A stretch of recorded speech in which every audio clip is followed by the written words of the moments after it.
और साइंस को रोचक ढंग से कैसे हम बच्चों को बहुत सारे प्रैक्टिकल एग्जाम्पल दे करके हमको विज्ञान पढ़ाना है, ताकि बच्चे विज्ञान की भाषा को समझ सके और वैज्ञानिक दृष्टिकोण में विकसित हो सके। ये साइंस पढ़ाने का उद्देश्य होता है। ठीक है, आप लोग कोई थके तो नहीं हो? तो अभी जो हम सत्र लेंगे उस सत्र का नाम है हमारी आवश्यकताएं और हमारी खुशियां। इस सेशन का नाम है। और हमारी जिंदगी में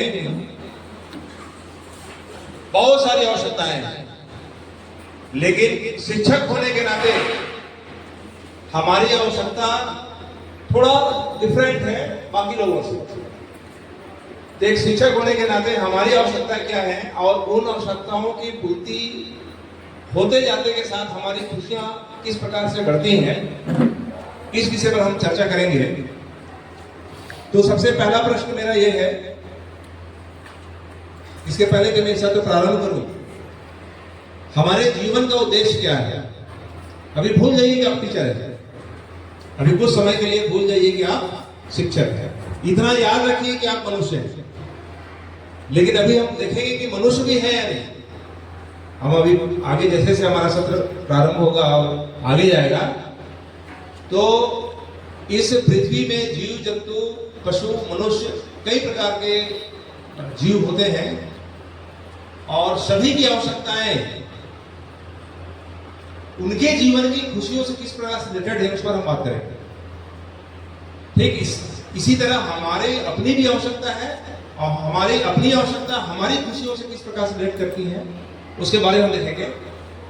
तो सबसे पहले हम जानना चाहेंगे कि हमारे जीवन का लक्ष्य क्या है, हम जीना क्यों चाहते हैं। मेरा प्रश्न आया लोगों, हमारा जीवन का लक्ष्य क्या है और हम जीना क्यों चाहते हैं? ऐसी कौन सी चीज है जो हमें प्रेरित करती है कि हम जिंदा रहें? अगर इस हॉल में बैठे सभी लोग जीवित हैं, तो मुझे लगता है जिंदा रहने के पीछे की जो प्रेरणा है वो आप लोगों को पता होगी। पता है सबको? हाथ उठाइए, बताइए। हाँ, आप बताइए। कुछ अच्छा करके जाना चाहते हैं। कुछ अच्छा करके जाना चाहते हैं। जवाबदारी। कुछ अच्छा करके जाना चाहते हैं और नहीं गए तो क्या होगा मैडम? ये अगर नाम डुबा के नहीं जाना चाहते हैं। नाम डुबा के नहीं जाना चाहते। Very good. चलिए, मैं एग्जैक्टली जो चाहता हूं वो बात तो नहीं आई। और कोई साथी बताएं। हाँ, आप बताइए। आनंद की प्राप्ति। आनंद की प्राप्ति। एक बार जोरदार ताली बजाएंगे। ठीक है, आनंद की प्राप्ति। हमारे जीवन का लक्ष्य है कि हम हर पल आनंद में रहें। चाहे इस पृथ्वी में रहने वाला कोई भी प्रोफेशन वाला कोई भी व्यक्ति हो, उसके जीवन का लक्ष्य ही होता है कि हम हमेशा प्रसन्न रहें, खुश रहें, आनंद में रहें। आप जरा चिंतन करके देखना, इसके अलावा कोई दूसरा लक्ष्य नहीं है। लेकिन क्या हम हमारी जो आवश्यकताएं, हमारे जो कार्य हैं, हमारी जो गतिविधियां हैं, हमारी जो दिनचर्या है, उसमें हमको खुशी मिल रही है? जरा इसको हम ऑब्जर्व करेंगे। और चूंकि ये हमारे जीवन का अंतिम लक्ष्य है कि हम हमेशा खुश रहें, हमारे जीवन के हर पल में सिर्फ खुशी हो, जबकि हकीकत यह है कि ऐसा होता नहीं। हम कई बार निराश होते हैं, कई बार दुखी होते हैं। ये भी तो जीवन की सच्चाई है ना। तो ऐसा क्या काम करें कि चाहे कुछ भी हो जाए, हमारे खुशियों के स्तर में कभी कमी नहीं आएगी। मेरी बात सुनाई आपको? मैंने क्या कहा? हम ऐसा क्या करें कि हमारे जीवन में खुशियों के स्तर में कभी कमी ना आए। और इसके लिए ईश्वर ने हम सभी को शिक्षक के रूप में काम करने का अवसर दिया है। तो इस पृथ्वी में जितने भी प्रोफेशन हैं, उस सभी प्रोफेशन में केवल 2 प्रोफेशन ऐसे हैं जिन्हें यह अवसर प्रकृति ने दी हुई है। एक है शिक्षक, एक है डॉक्टर। बाकी आप जितने भी प्रोफेशन देख लीजिए, उन्हें यह अवसर उपलब्ध नहीं है जिससे हम अपने जीवन में खुशियां अपार ला सकते हैं। हम दुखी हो तब भी खुशियां कम नहीं होंगी, ऐसा भी हो सकता है हमारे इस प्रोफेशन में। तो जब हम समझे ऐसा कैसे हो, जानना चाहेंगे आप लोग? गुड। तो देखिए, हमारा अपना जीवन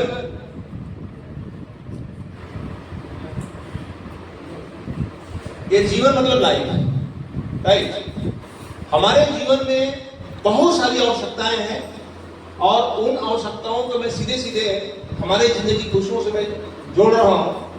अब जीवन को दरअसल देखिए, जीवन के दो भाग होते हैं। एक भाग होता है जीव। ये जीवन शब्द में दो शब्द हैं, दो पार्ट हैं। एक है जीव और एक भाग होता है हमारा मन। जीव और मन मिल जाते हैं तो जीवन बनता है, ठीक है।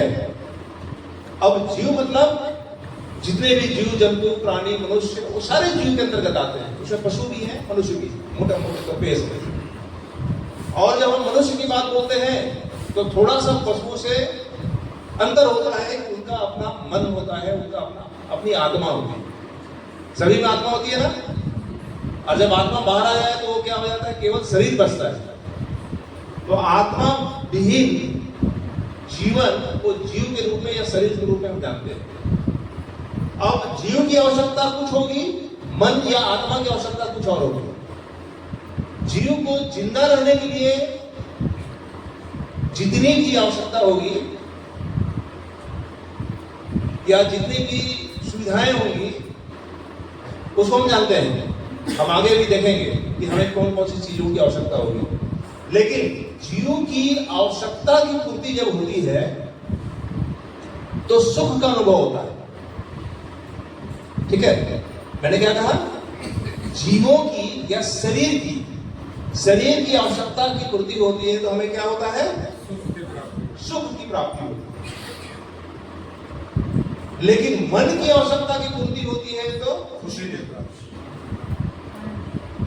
यस, खुशी, आनंद हमें मिलती है। इंग्लिश से बोलूं तो सुख मतलब कंफर्ट, प्लेजर, और खुशी मतलब हैप्पीनेस। इन दोनों में बहुत अंतर है।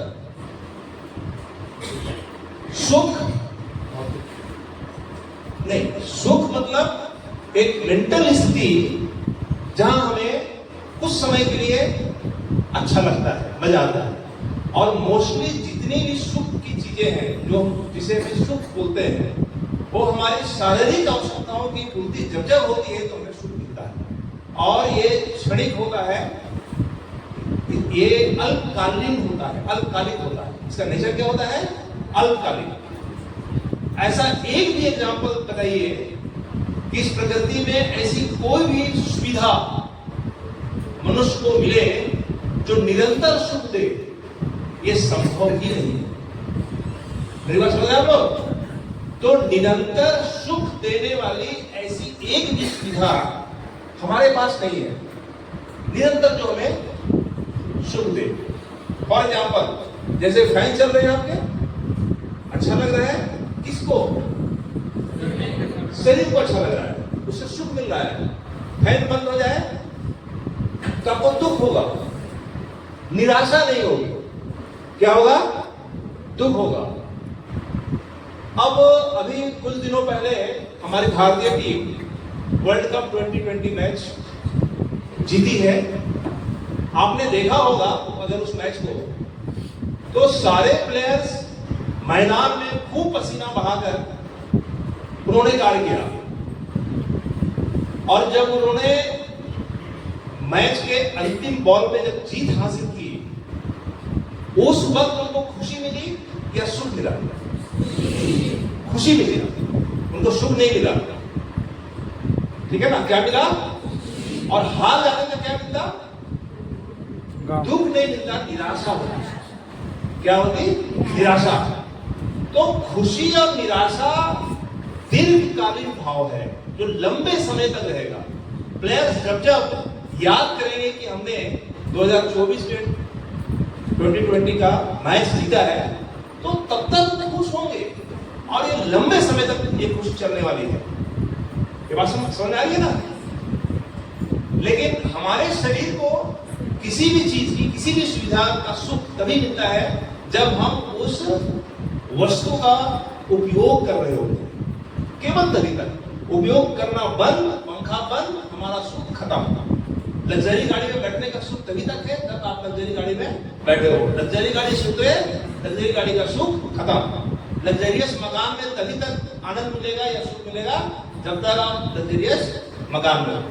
भोजन करने का सुख तभी मिलेगा जब तक भोजन कर रहे हो। तो ये सारी चीजें हैं जो हमारे शरीर को खुश करती हैं, ये केवल सुख है, खुशी नहीं मिलती, क्योंकि वो परमानेंट नेचर का है ही नहीं।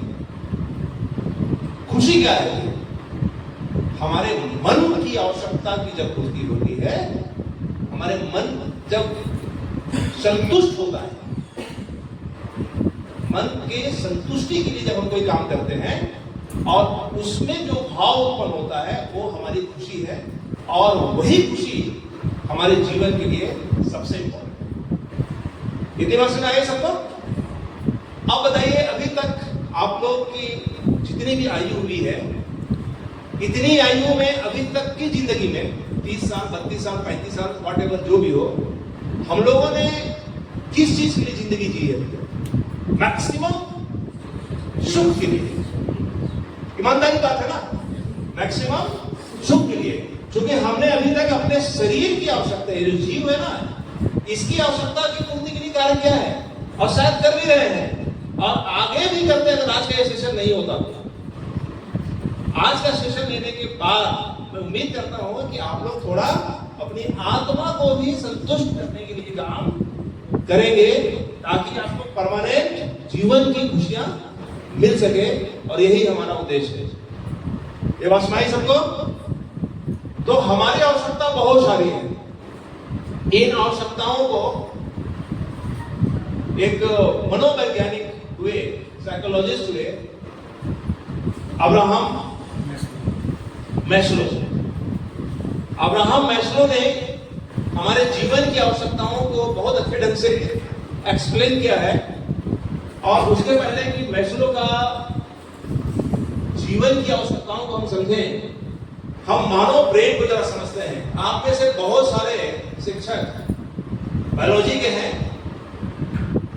तो ब्रेन की संरचना इत्यादि से आप वाकिफ हैं, लेकिन मैं यहाँ आपको जीव विज्ञान या बायोलॉजिकल ब्रेन की बात नहीं कह रहा हूँ, साइकोलॉजिकल ब्रेन की बात बोल रहा हूँ कि साइकोलॉजी की दृष्टि से हमारा ब्रेन को हम कैसे समझते हैं, और जो साइकोलॉजिस्ट हैं उन्होंने ब्रेन की व्याख्या किस प्रकार से की है। तो साइकोलॉजिस्ट के हिसाब से ब्रेन को, जो ह्यूमन ब्रेन होता है, उसको 3 भागों में हम बांटते हैं। एक लोअर पार्ट होता है जिसको रेप्टिलियन ब्रेन कहते हैं। ये कौन सा ब्रेन है? Reptilian brain. इसका मिडिल भाग होता है ब्रेन का, इसको मैमेलियन ब्रेन कहते हैं। और सबसे टॉप लेवल का जो हिस्सा होता है, अपर पार्ट, उसको ह्यूमन ब्रेन कहते हैं। ये 3 ब्रेन होते हैं। अभी आप देखेंगे कि मनुष्य के ये 3 हिस्से ब्रेन के, क्योंकि हमारे जीवन के सारे कार्य तभी होते हैं जब ब्रेन हमको मैसेज देता है। तो ब्रेन हमारा क्या है? कंट्रोलर भी है, मार्गदर्शक भी है, और अनुभव दिलाने वाला पूरा सेंट्रल प्रोसेसिंग यूनिट है। हमारे जीवन की सबसे महत्वपूर्ण जो इकाई है वो हमारा ब्रेन है। सारा प्रोसेसिंग ब्रेन से ही होता है। रेप्टिलियन ब्रेन वो हिस्सा होता है जो हमारे जीवन की मूलभूत आवश्यकताओं के लिए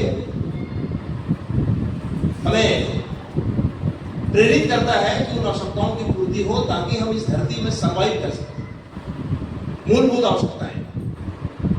आवश्यकताएं आज से हजारों वर्ष पहले जैसी थी, वो आवश्यकता आज भी बनी हुई है, इतने एडवांस साइंस एंड टेक्नोलॉजी के जमाने में। तो हजारों साल पहले जब मनुष्य का जन्म इस पृथ्वी में हुआ, उस वक्त की आवश्यकता क्या थी और आज की क्या आवश्यकता है, अगर मूलभूत आवश्यकता की दृष्टि से हम तुलना करें तो उसमें जरा सा बदलाव नहीं हुआ।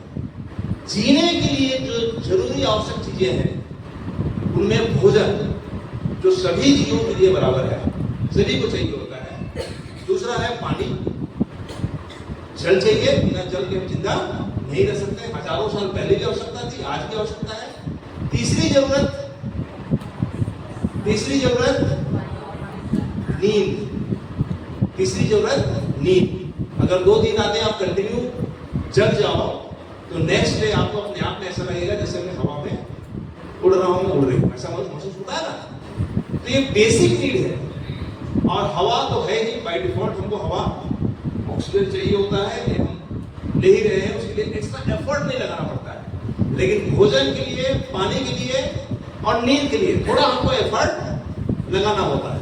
तो मैस्लो ने इन चीजों को, इन आवश्यकताओं को एक पिरामिड की सहायता से हमें समझाया।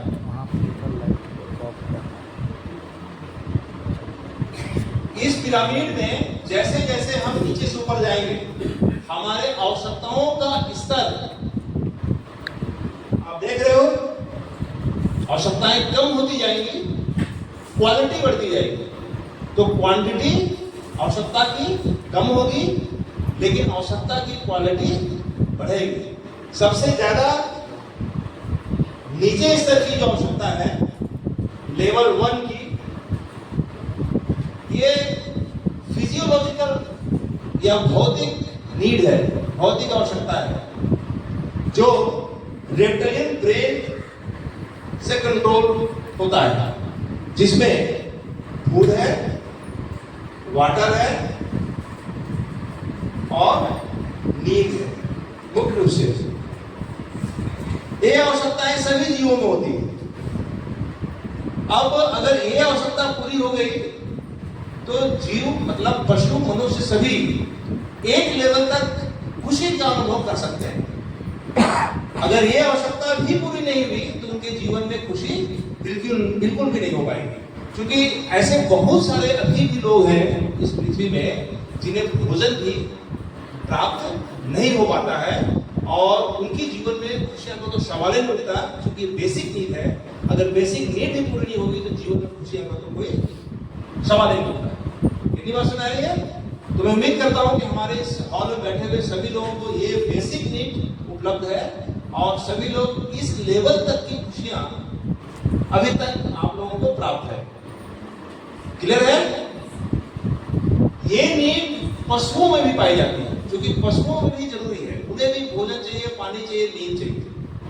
बहुत प्रकार के जीव जंतु और पशुओं में ये होना जरूरी है। अब देखिए, जब उन्हें ये मौलिक आवश्यकताएं, जीवन की मौलिक आवश्यकताएं, जिनके लिए जिसके कारण हम जिंदा रहते हैं इस पृथ्वी में, ये पूरी हो जाए, उसके बाद क्या? तो अगले स्तर की आवश्यकता महसूस होने लगती है, और अगले स्तर की आवश्यकता को हम पिरामिड के दूसरे भाग में लेते हैं, और ये भी रेप्टिलियन ब्रेन, रेप्टिलियन तो समझ में है, जैसे चिड़िया, सांप इत्यादि, एक तो रेप्टिलियन होते हैं ना, तो उनकी जो आवश्यकता होती है लगभग मनुष्य की भी उसी तरह की आवश्यकता होती है। अब इस आवश्यकता के बाद अगर हमको आगे और खुशियां चाहिए तो हमें छत की आवश्यकता होती है, सुरक्षा की आवश्यकता होती है, सेफ्टी की आवश्यकता होती है। इसको बोलते हैं प्रोटेक्शन, प्रोटेक्शन और सेफ्टी। प्रोटेक्शन किससे? ताकि हम आराम से जीवन को जी सके, हमारे सिर के ऊपर छत हो। जीव जंतु भी चाहते हैं कि वो अपनी सुरक्षा के लिए या तो घोंसले बनाएं, जैसे चिड़िया बनाती हैं, या बहुत सारे कीड़े मकोड़े, सांप इत्यादि, जो बिल, गुफा में जानवर, सबको चाहिए होता है छत, ताकि वो अपनी जिंदगी को बेहतर तरीके से जी सके। ये भी फिजियोलॉजिकल नीड है। ये कौन सी नीड है? फिजियोलॉजिकल नीड, उनकी भौतिक आवश्यकताएं। मनुष्य में एक और नीड पाई जाती है, एक और आवश्यकता होती है, सेफ्टी। जो मैंने कहा, हमारे इनकम की सेफ्टी। अगर छत है तो उसे वहीं तक बात सीमित नहीं है, क्योंकि हमको कंटिन्यूअस सरवाइव करने के लिए हमारे पास पैसे भी होने चाहिए। तो इनकम इनकम की भी सेफ्टी जरूरी है। तो मनुष्य चाहे कुछ भी करे, उसके पास जीने के लिए, ताकि वो भोजन की व्यवस्था कर सके, छत की व्यवस्था कर सके, उसके लिए उसे क्या चाहिए? कुछ पैसे। और इनकम की भी सेफ्टी आज की जरूरत है। मैस्लो ने जब ये सिद्धांत दिया था तब शायद इस कंसेप्ट को उन्होंने ऐड नहीं किया था। ये अभी हम इसको ऐड कर रहे हैं कि आज की आवश्यकता ये भी है, उसके बिना हम खुश नहीं रह सकते और नहीं सुखी रह सकते। ठीक है ना? तो हमारे जीवन में जितने भी, देखिए, सुख सुविधा बोलते हैं, खुशी सुविधा नहीं बोलते कभी। ये शब्द का युग्म ऐसे ही है ना, शब्दों का जोड़ा, सुख सुविधा, मन की शांति, खुशी, ये शब्द ऐसे बनते हैं। तो सुविधाओं से सुख तो मिल रहे हैं। अभी तक ये जो चीजें हैं, प्रोटेक्शन, सेफ्टी, ये सारी चीजें ये सुविधा से जुड़ी हुई है। किससे जुड़ी हुई है? सुविधा से। तो इन सुविधाओं से हमारे शरीर को सुख मिल रहा है, हमारे शरीर को सुख मिल रहा है। और रेप्टिलियन जो हमारा ब्रेन है, वो हमको इन आवश्यकताओं के प्राप्त करने के लिए प्रेरित करता है, ताकि हम सरवाइव कर सकें। अब आगे चलते हैं। जब प्रोटेक्शन, सेफ्टी मिल गई जीवन में, अब फील कीजिए जरा इन चीजों को, अपने लाइफ में फील कीजिए। तो प्रोटेक्शन, सेफ्टी मिल गई, इनकम की भी सेफ्टी हो गई। आप सभी लोग की इनकम तो सेफ है ना, जॉब कर रहे हैं, 30 तारीख के बाद सैलरी आती है आपके अकाउंट में। उसके बाद क्या? उसके बाद क्या आवश्यकता होगी? तो उसके बाद की आवश्यकता की क्वालिटी बढ़ रही है, क्वांटिटी कम हो रही है। ये तीसरे नंबर की जो आवश्यकता है, इसमें बोलते हैं कि अब हमको फैमिली की आवश्यकता होती है, हमें प्यार की आवश्यकता होती है। हम चाहते हैं कि हमारा एक परिवार हो, हमें प्यार करने वाले लोग हो, हमारे मित्र हो, हमारे फैमिली लोग हो, जिनके बीच में हम रहें। ये भी आवश्यकता है। और यह भी आवश्यकता हमको अब यहाँ मिला जुला है। अब देखिए, धीरे धीरे इन दो स्तरों में जहां हमको केवल और केवल सुख मिलता था, अब यहाँ पर आकर हम इन सुख को अब धीरे धीरे खुशियों में कन्वर्ट करते जा रहे हैं। तो जब फैमिली और लव हमको प्राप्त होता है, हमारे परिवार एक बेहतर ढंग से आपस में सामंजस्य के साथ हमारा फैमिली चलता है, तो हमें खुशी भी अनुभव होती है। लेकिन वही अगर आपस में अंडरस्टैंडिंग ना हो, फैमिली के बीच में प्यार ना हो, तो क्या होगा? खुशी रहेगी क्या हमारे साथ? बिल्कुल नहीं रहेगी।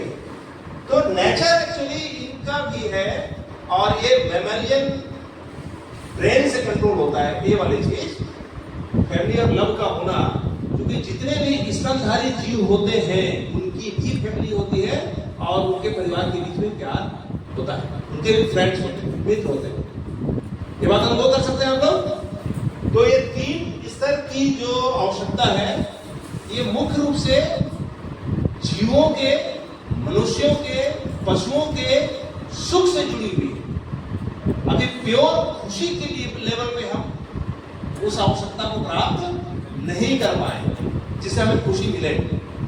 यहां पर मैं बताना चाहूंगा, ये आवश्यकताएं जितनी आवश्यक मनुष्य को है, वो पशुओं को भी है।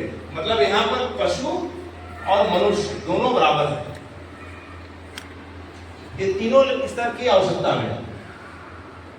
तो जो इंसान अभी तीसरे स्तर तक में पहुंचा है, वो अपने आप को मनुष्य समझने का भूल न करे, क्योंकि अभी मनुष्य बनने की प्रक्रिया तो प्रारंभ ही नहीं हुई है।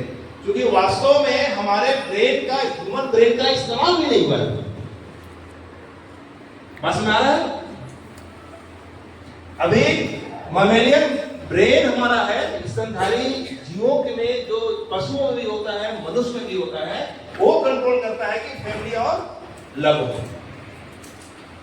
अब इतनी आवश्यकता की पूर्ति हो गई, इसके आगे क्या?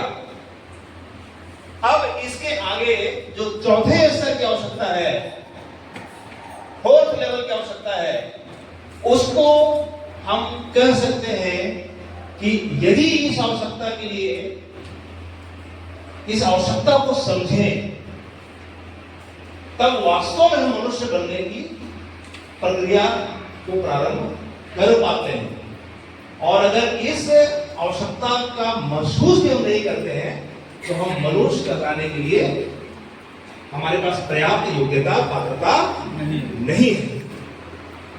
अब जरा आप लोग बताएंगे कि चौथे स्तर की जो आवश्यकता जिसकी चर्चा मैं करने वाला हूं वो हमारे जीवन में क्या हो सकता है, जिसके बगैर हम कह ही नहीं सकते कि हम, जिन्होंने मेरे इस सेशन को पहले अटेंड नहीं किया है वो जवाब नहीं देंगे, जो फर्स्ट टाइम अटेंड किए वो बताएंगे कि चौथे स्तर की क्या आवश्यकता हो सकती है जिसके बिना मैं कह रहा हूं कि हम मनुष्य कहलाने लायक है ही नहीं।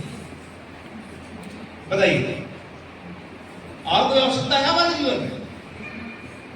अरे इतना तो हो गया, भोजन मिल रहा है, कपड़े मिल रहे हैं, छत मिल गया, हमारे पास गाड़ी भी है, घर में सारी सुख सुविधा भी है। हाँ, कुछ अच्छा काम करे जिससे मन खुश रहे, ठीक है, बढ़िया। और आप मैं बताएं, इन्होंने सही दिशा में अपनी बात कही है, लेकिन थोड़ा और स्पष्ट के साथ कोई और बता सकते हैं? आवश्यकता फील कीजिए उसको, ये आवश्यकता है हमारे जीवन के लिए। अगर हम मनुष्य हैं तो ये आवश्यकता उतनी ही आवश्यक चीजें हैं जितना भोजन, जितना हवा, जितना पानी, जितना छत, जितना फैमिली बनाना, जितना मित्रों के साथ हमारा प्यार का होना। हाँ, ऐसा काम करना जिससे दूसरे लिविंग बीइंग्स को उस आगे बढ़ने के लिए हमारे अकॉर्डिंग टू हेल्प मिल सके, तो ऐसा कुछ काम नहीं कर सकते। चलिए ठीक है, मैं ही बता देता हूं आप लोगों को। ये नीड है सेल्फ रेस्पेक्ट, ये नीड है सेल्फ रेस्पेक्ट। अब हमारा सेल्फ रेस्पेक्ट कितना है? जैसे मैं आप लोगों से पूछूं आपका वेट कितना है, आपकी हाइट कितनी है, आपको ये डेटा पता होगा, लेकिन मैं पूछूं आपका सेल्फ रेस्पेक्ट कितना है, क्या बता सकते हैं? बता सकते हैं? नहीं पता ना, लेकिन आप पता कर सकते हैं कि आपका सेल्फ रेस्पेक्ट कितना है। और अगर आपको अपना सेल्फ रेस्पेक्ट पता करना है तो इसके लिए आपको मरना पड़ेगा, लोग हमारे काम काल्पनिक रूप से मरने की कल्पना कीजिए। अब कल्पना कीजिए कि आपकी मृत्यु हो गई और 100 यात्रा निकली है, राइट? 100 यात्रा किसकी निकली है? मेरी, हम सबकी अपनी अपनी। तो सभी लोग कल्पना कीजिए कि आपकी 100 यात्रा निकली और उस 100 यात्रा में शामिल जितने भी लोग हैं, जितने भी फ्रेंड्स हैं, कॉलीग्स हैं, आपके परिवार के लोग हैं, सारे लोग, कम्युनिटी के लोग, समाज के लोग, वो आपके बारे में क्या सोचते हैं, क्या बोलते हैं, वो बताएगा कि आपका सेल्फ रेस्पेक्ट का स्तर क्या है। क्या क्या बोलेंगे वो? एक आध को एग्जाम्पल क्या बोल सकते हैं? ये कर्म बहुत अच्छा है।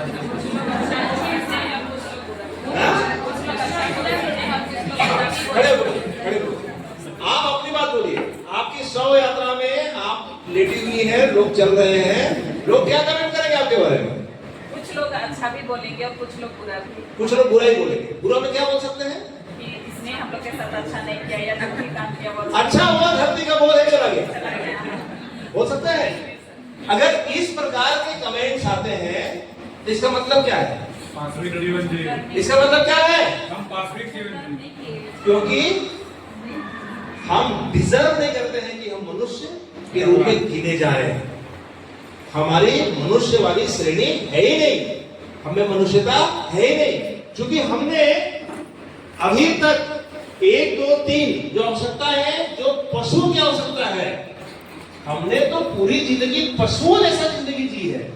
अब पशुओं जैसा ही हमारी मृत्यु हुई और पशु की 100 यात्रा है, मनुष्य की 100 यात्रा नहीं है। बात समझ रही है? तो स्वयं को जब हम पशु कहते हैं तो तकलीफ तो होगी कि नहीं? तो क्या हम पशु हैं? बताइए, क्या हम पशु हैं? नहीं है ना?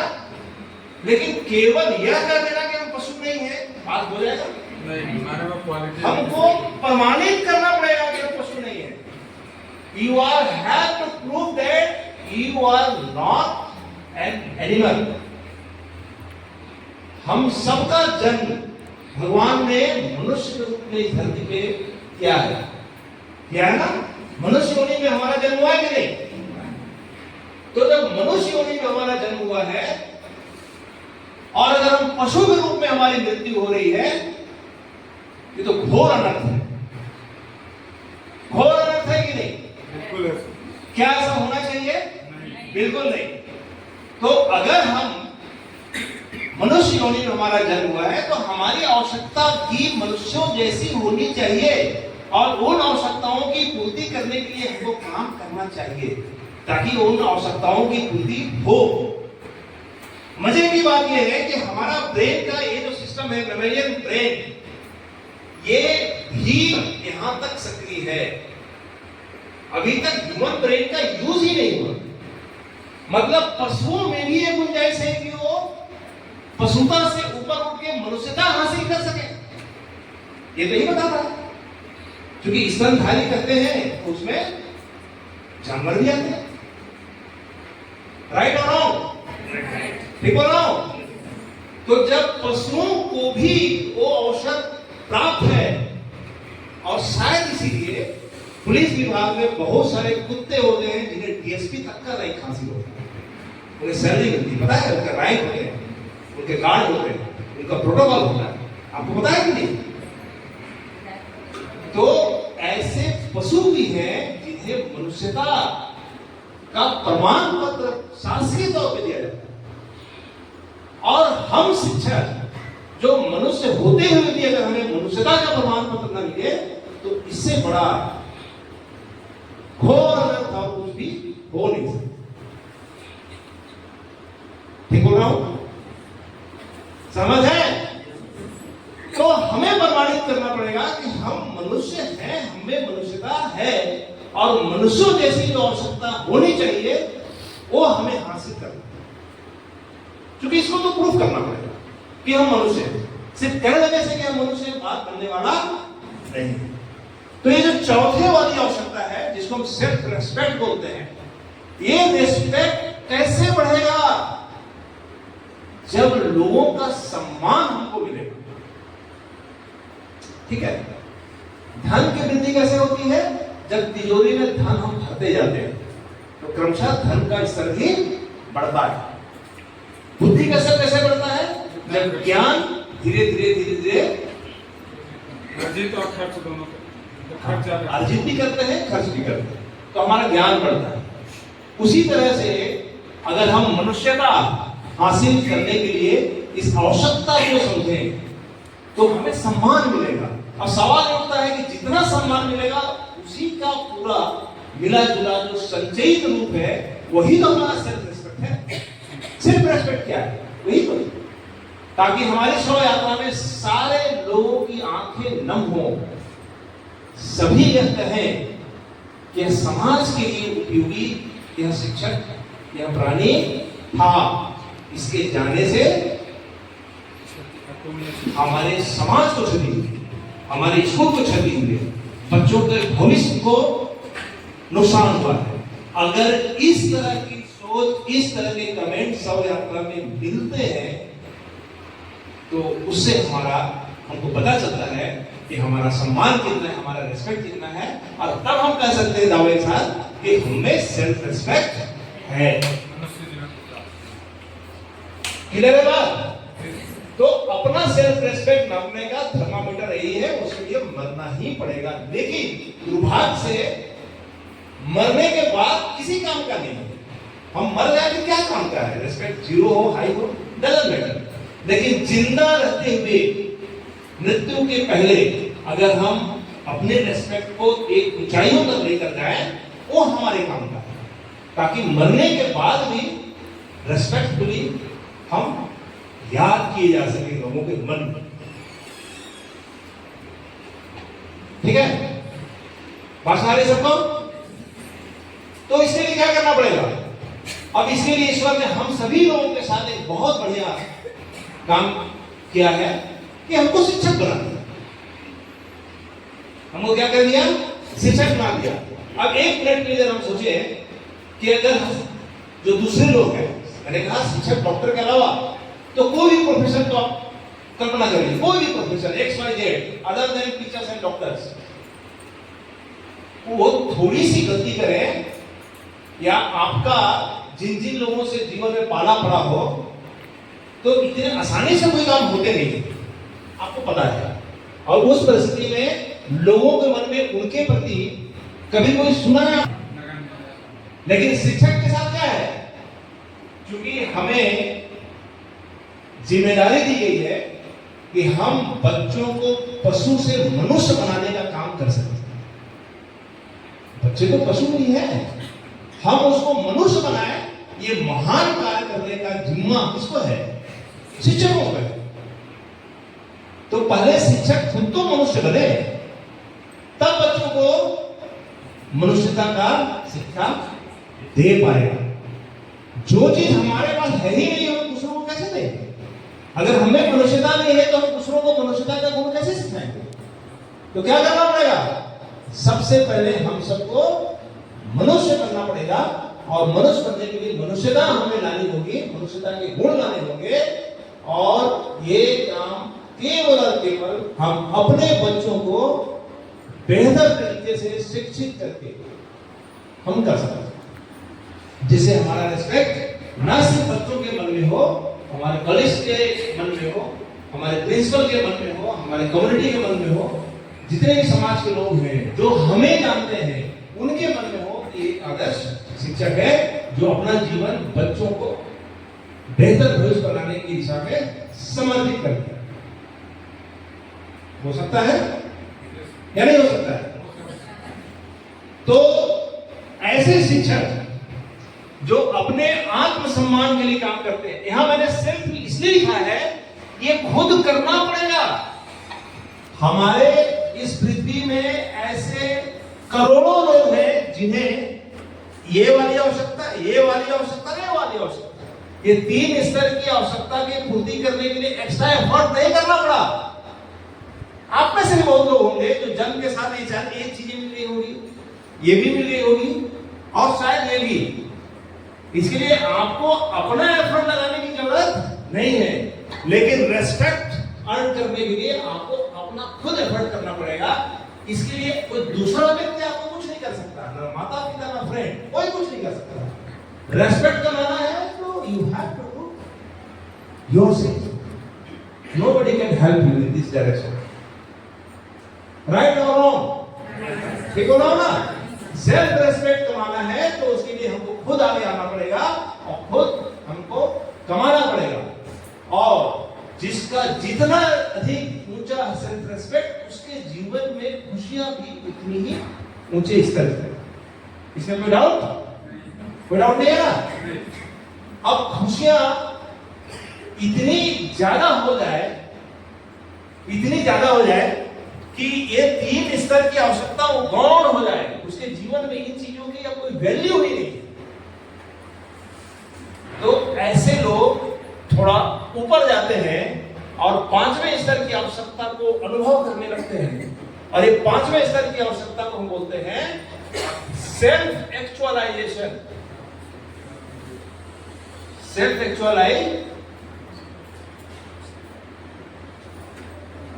एक्चुअलाइजेशन, इसको हिंदी में बोलते हैं आत्मबोध। क्या बोलते हैं? आत्मबोध। अब देखिए, ये जो आत्मबोध का बोध कराने वाला हमारा ब्रेन का पार्ट है, वो है ह्यूमन ब्रेन। अब ह्यूमन ब्रेन एक्टिव हुआ, तब तक तो सोया हुआ था, उसको यूज ही नहीं है। तो ह्यूमन ब्रेन कब यूज होता है? जब हमको लगता है कि हम अपने आप को जाने, आत्मबोध हो, स्वयं को जानने की प्रक्रिया में जब हम इन्वॉल्व हो जाएंगे, तब हमारा ह्यूमन ब्रेन एक्टिव होता है, अदरवाइज उसका कोई जरूरत नहीं। तो इस स्टेट तक पहुंचने के लिए जरूरी है कि सेल्फ रेस्पेक्ट के सीमा को ऊपर जाएं। एक बात और, ये जितने भी क्रम दिए गए हैं, इसको हम छलांग मार के ऊपर नहीं जा सकते।